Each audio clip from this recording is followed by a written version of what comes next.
From Korea to Germany. From Alaska to Puerto Rico. All over the world, the United States Army is on the alert to defend our country, you, the American people, against aggression. This is The Big Picture, an official television report to the nation from the United States Army. Now, to show you part of the big picture, here is Sergeant James Mansfield. Today, I have the pleasure of introducing to you a new series of The Big Picture. For the next 13 weeks, we will bring you the story of the combat infantryman, as told by Colonel William W. Quinn, a regimental commander recently returned from Korea and himself a combat infantryman.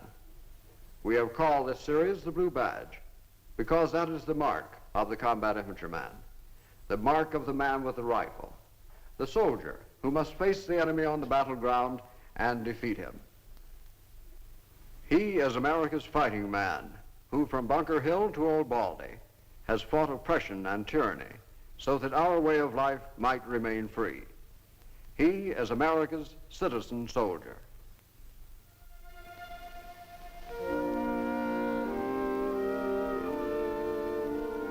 I am the American soldier.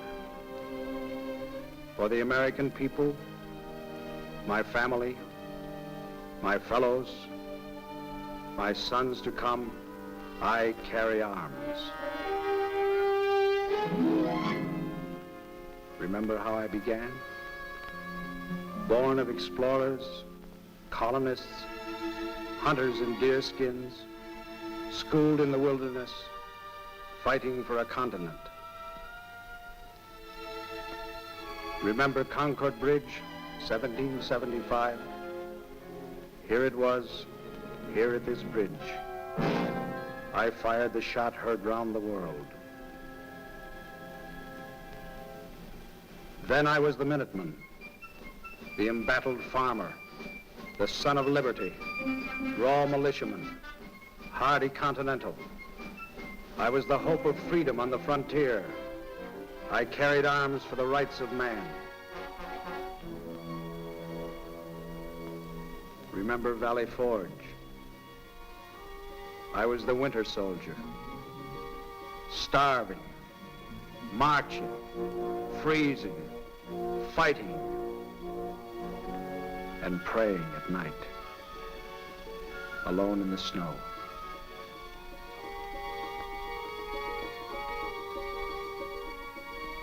I planted the flag of 13 stars at the Mississippi, at the Great Lakes. On these, our hard-won shores, our flag still flies. And again, here at Yorktown, I was in the splendid ranks when we won our freedom and our continent. I fought the revolution. I won this liberty. Look at my battlefields. Bunker Hill, Ticonderoga, Niagara, Lake Champlain, Manhattan, Trenton and Monmouth, Kings Mountain and Cowpens, Yorktown. Marching, I made America great. North to the parallel 49, south to the Rio Grande, west to the mountains. Marching, I made America free. Working at peace, I built America. Explored with Lewis and Clark, with Zebulon Pike, with Kit Carson and Davy Crockett.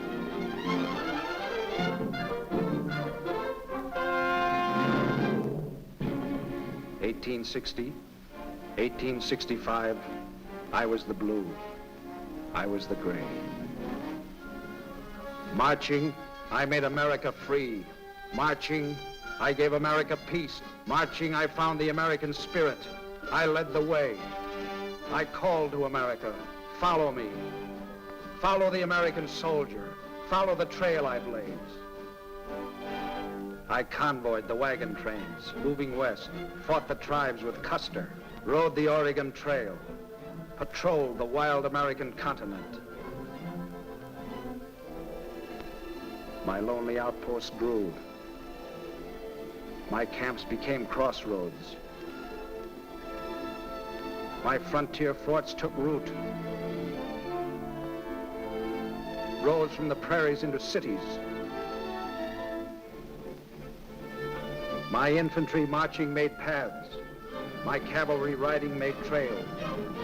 Where cities rise, I made the hikes to lay the ties and drive the spikes, uniting my country with rails. Give me the hardest job. Remember? I brought America to the Pacific, punched the railroad tunnels through the Rockies. I licked the Mississippi floods, conquered the Yellow Jack in Cuba, joined the oceans at Panama, held like a rock on the Marne. I am the American soldier, pioneer, Samaritan, vanguard. Wherever I was needed, whenever I was called, I stood and delivered. I came through. I was America on the march.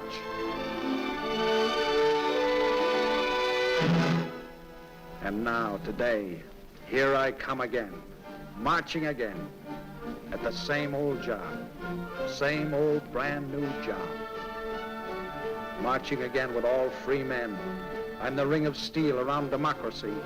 I'm the ramparts that you sing about. I'm the citizen soldier, the nation in arms. I'm snap and precision, West Point pride. I'm the regular, strictly GI.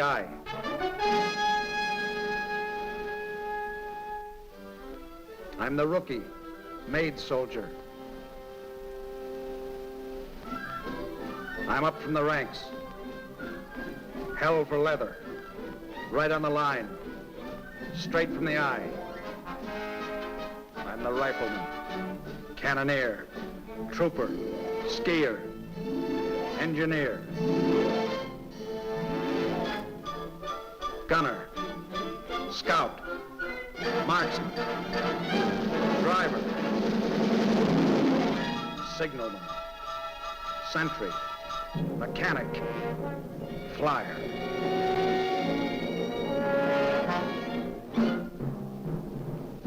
I'm the eyes of the cannon, the marching refrain, the brains of the tank, the nerves of the plane. I'm the heart of the shell, the courage of truth. I'm the Liberty Bell, I'm the song of our youth.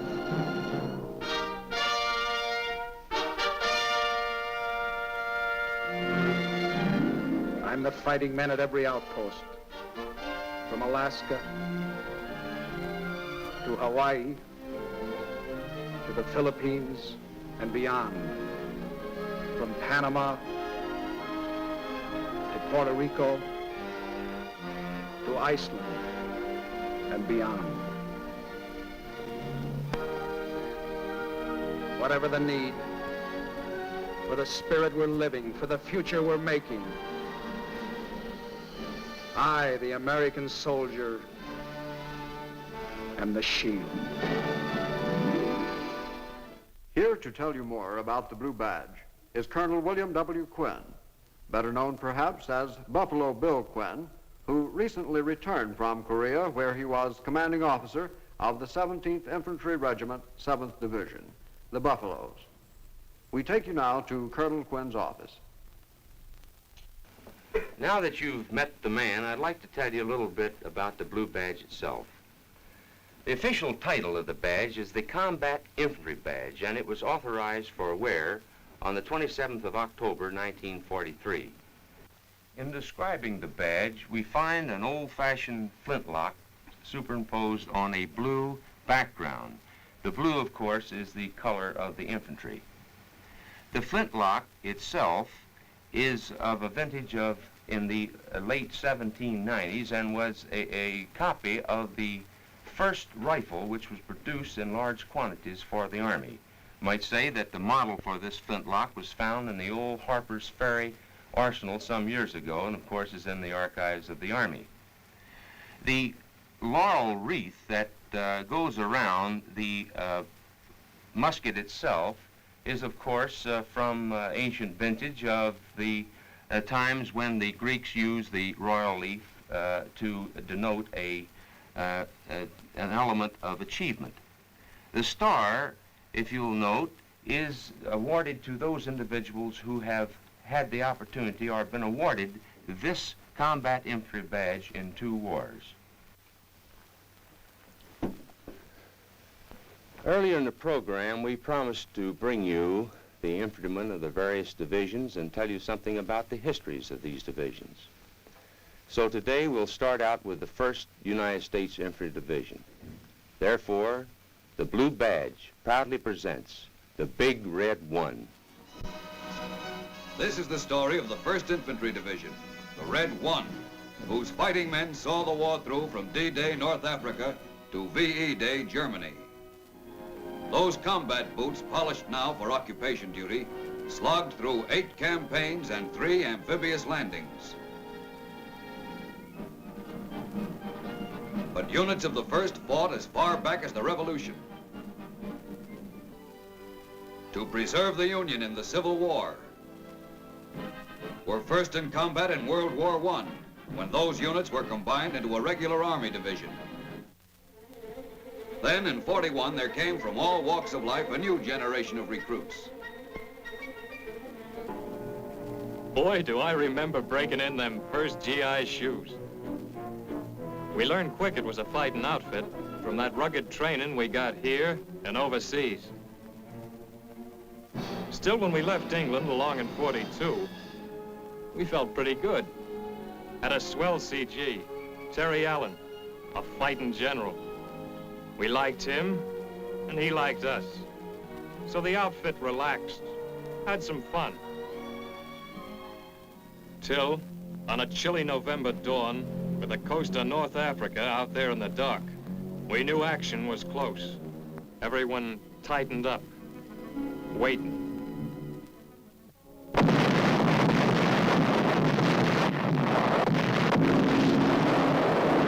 I don't know which was colder, the water or the feeling in my stomach when they opened up on us.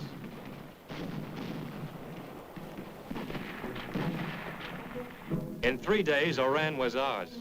Easy. Too easy. We thought we knew what war was like. But Jerry taught us different. With dive bombers, tanks, those dirty 88s. A tough school, pal. The kind you gotta work your way through. Damn near flunked out at the Kasserine. But we learned the score, started to teach Jerry a few things out of our book. We rammed our way back to Gafsa and down Rommel's throat at El Guitar, where we tore up his crack 10th Panzer Division. Then we swung north to Matur.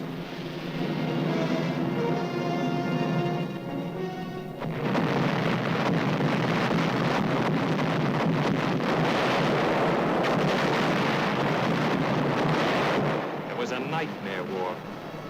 Ernie Pyle told about it. Drenching artillery, hidden mines, walls of machine gun fire. Meanwhile, Montgomery's 8th Army cracked the Mareth line. When we shook hands with his patrols, it was over the corpse of Rommel's army.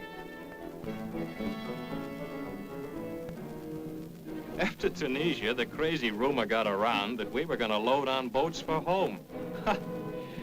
We loaded on boats, all right, but for Sicily, which, believe me, was no place like home. This time, the beachhead was plenty rough, but after we broke through, the Red One moved fast. Took 18 towns in 37 days. But to take them, we had to stop and slug it out in the mountains all along the way. Like Troina, pretty mountain town. But after 21, yeah, 21 Jerry counterattacks, it looked like this. We won all right, but we paid. After Troina, they sent us back to England. Our new CG, General Hubner, put us through the jumps again. We practiced for another beachhead, but this one we knew was going to be the payoff, the biggest show of all.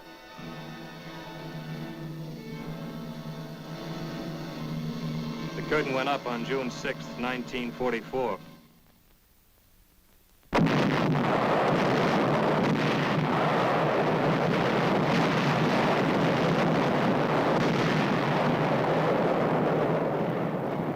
I never think of Omaha as a big town in Nebraska, not anymore. To me, it's a piece of beach in Normandy that was hell. We were getting Kraut artillery, mortar, and machine gun fire like rain, without even an umbrella for protection. We came close to being rained out all right. But when Colonel Taylor of the 16th yelled, "Get the hell off the beach," we got the hell off and ran smack into hedgerow country where the Kraut set up the fields like forts, using the hedgerows for walls. It's like a Chinese puzzle out of hell. We'd clean up one field only to find out the next was loaded with Jerry. Had to keep digging all the time for cover from 88s and mortars, because if you didn't... Still in a week's time, we dug, shot, and plowed our way to Calmont, where we waited for the other outfits to come up on our flanks. The French were tickled to see the supermen getting licked by plain American doughy, who were human beings, too. We got a chance to clean up and tell the folks back home how we were doing. It had to be a short note, though, because a big blow-up was brewing. It came on July 25th, when it seemed the whole damn Air Corps got in on a big bust around St. Lo.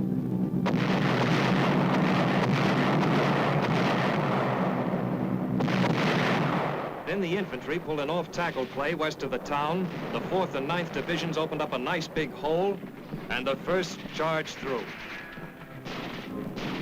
Patton's tanks went running all over like frisky colts, chopping up the panicky Krauts. But it was the Doughfoot who did the cleaning up.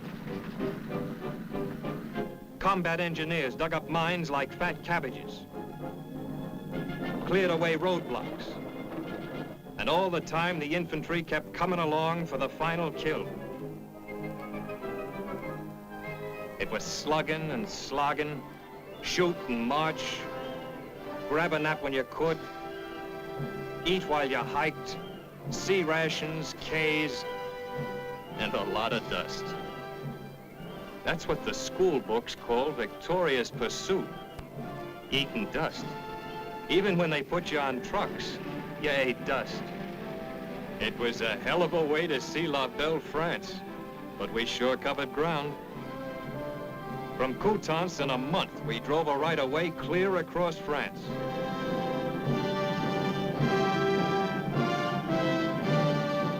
Through Soissons, where the Red One smeared Jerry 26 years ago. We rolled across the Belgian border, bagged 17,000 Heinies in a 3-day scrap around Mons, and kept scooping them up all the way to the Siegfried line. We cracked it in 3 days, drove a claim into Hitler's backyard around Aachen. It looked like the final round was coming up. We did some preparing.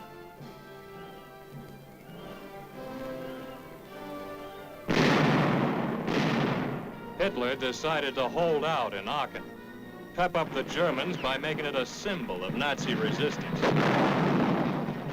Gave them a slogan, too. "You were fighting for the honor of the National Socialist German Army," he said.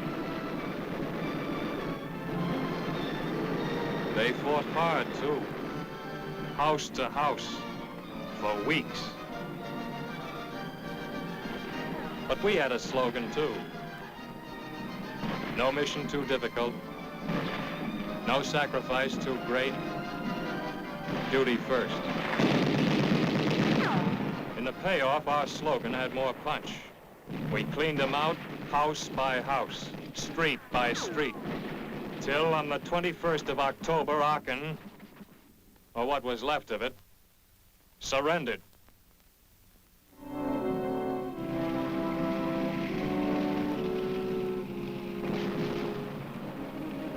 But we hadn't seen the worst yet. Hurtgen Forrest showed us that.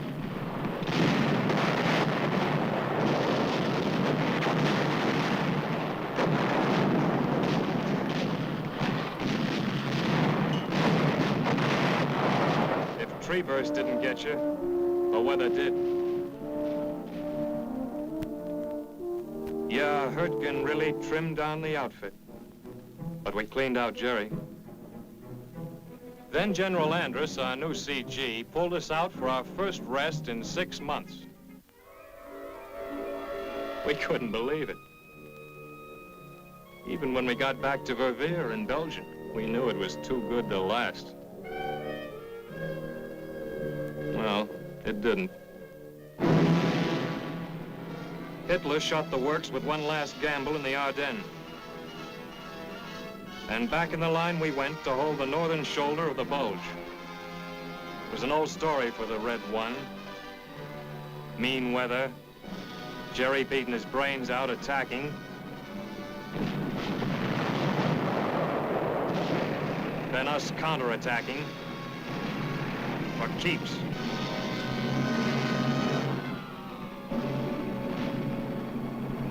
When we got rolling again after the Bulge, we found the Rhine River ahead of us. It looked like a big ditch for doe feet to jump. But the 9th Armored grabbed a weird-looking bridge at Remagen, and we got over fast. After that, we just threw away the brakes and kept rolling. Plowed right through the belly of Germany. When they told us in May the war was over, do you know where we were? Czechoslovakia.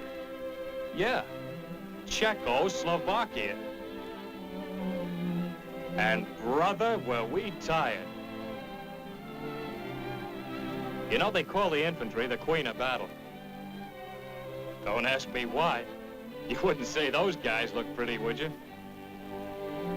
No, not pretty. But they're real men.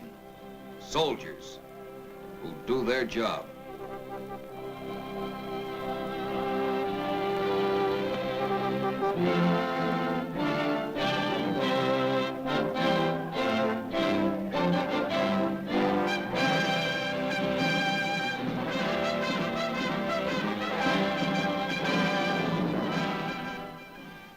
I'm sure what you've just seen has brought back a lot of old memories to many of you.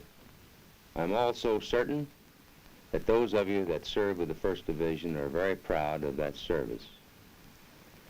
As before, we want to tell you that the series is a tribute to those of you who served as riflemen and also those who are yet to serve.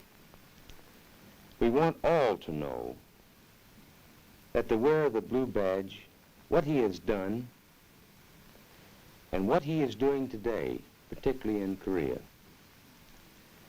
We'd like to explain the great burden that this man with a rifle is carrying in the whole defense effort, and to gain for him that recognition which is due him.